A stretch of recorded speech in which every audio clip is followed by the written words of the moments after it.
واللہ ما طلعت شمس ولا غربت. ایک مرتبہ اس عاجز نے اپنے خالو حضرت شیخ نصرت علی صاحب سے پوچھا کہ آپ تو والد صاحب کے ساتھ یونیورسٹی میں 4 سال اکٹھے پڑھتے رہے، تو آپ نے ان کی زندگی کو بہت قریب سے دیکھا، اس دور میں کیا آپ نے مجاہدہ دیکھا؟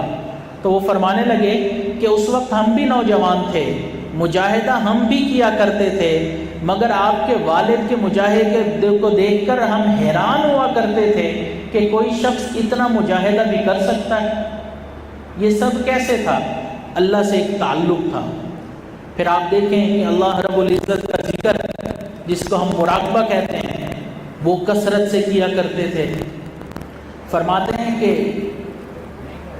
جب ہم یونیورسٹی میں تھے تو ہم لیٹ کر سوتے بھی نہیں تھے، ساری رات مراقبے کی حالت میں بیٹھتے تھے، اسی مراقبے کی نیت سے نیند جو آ جاتی تھی وہی ہوتی تھی، اس کے علاوہ ہم نیند نہیں کیا کرتے تھے، ساری رات مراقبہ کیا کرتے تھے۔ اور پھر آپ کا ہر وقت آخرت کی طرف دھیان رہتا ہے، یہ بھی رجوع اللہ ہے، یہ بھی اللہ سے ایک تعلق ہے۔ ایک مرتبہ وفاق المدارس کا امتحان دے کر جب یہ عاجز اور کچھ اور نوجوان فارغ ہوئے تو ہم بڑا خوش ہوئے کہ آج سے وفاق الامتحان کے جو امتحان ہیں وفاق المدارس کے ختم ہو گئے۔ تو ظاہری بات ہے طلباء کو خوشی تو بہت ہوتی ہے، امتحان ختم ہو گئے، بدن خون چوستا ہے، امتحان ظالمانہ، کبھی سہ ماہی کبھی شش ماہی کبھی بدبخت سالانہ، تو امتحان سے جان چھوٹتی ہے تو خوشی ہوتی ہے۔ تو ہم خوشی خوشی والد صاحب کے پاس گئے اور ہم نے بتایا کہ آج سے امتحان ختم ہو گئے۔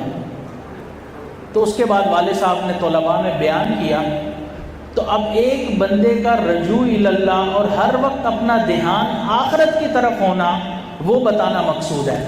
بیان میں فرمانے لگے کہ بچے میرے پاس آئے اور وہ بتا رہے تھے کہ امتحان ختم ہو گئے اور ان کے چہروں پر خوشی کی چمک تھی، لیکن میں اس وقت سوچ رہا تھا کہ کل قیامت والے دن بھی جنتی جنت میں جا کے اسی طرح خوش ہوں گے کہ ہم پل صراط سے بخیر و عافیت یہاں آ گئے۔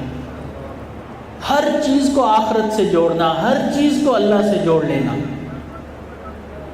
پھر اگر آپ دیکھیں تو ہم نے حضرت والد صاحب کو متفکر تو بہت دفعہ دیکھا لیکن کبھی پریشان نہیں دیکھا، ہر وقت ہر حال میں اللہ رب العزت سے راضی۔ جب کوئی ان سے پوچھا جائے کیا حال ہے، فرماتے ہیں الحمدللہ میں ہر حال میں اللہ سے راضی ہوں۔ تو یہ جو اتنی رضا ہے کہ ہر حال میں اللہ سے راضی ہونا، یہ کمال کی دلیل ہے، اور یہ اس بات کی علامت اور مشاہدہ ہے کہ آپ کو تعلق مع اللہ تعالیٰ سے بہت زیادہ نصیب ہے۔ کہنے والے نے کہا درد سے، یادوں سے، اشکوں سے شناسائی ہے، کتنا آباد میرا گوشہ تنہائی ہے، خار تو خار ہیں کچھ گل بھی خفا ہیں مجھ سے، میں نے کانٹوں سے الجھنے کی سزا پائی ہے، میرے پیچھے تو ہے ہر آن یہ خلقت کا ہجوم، اب خدا جانے یہ عزت ہے کہ رسوائی ہے۔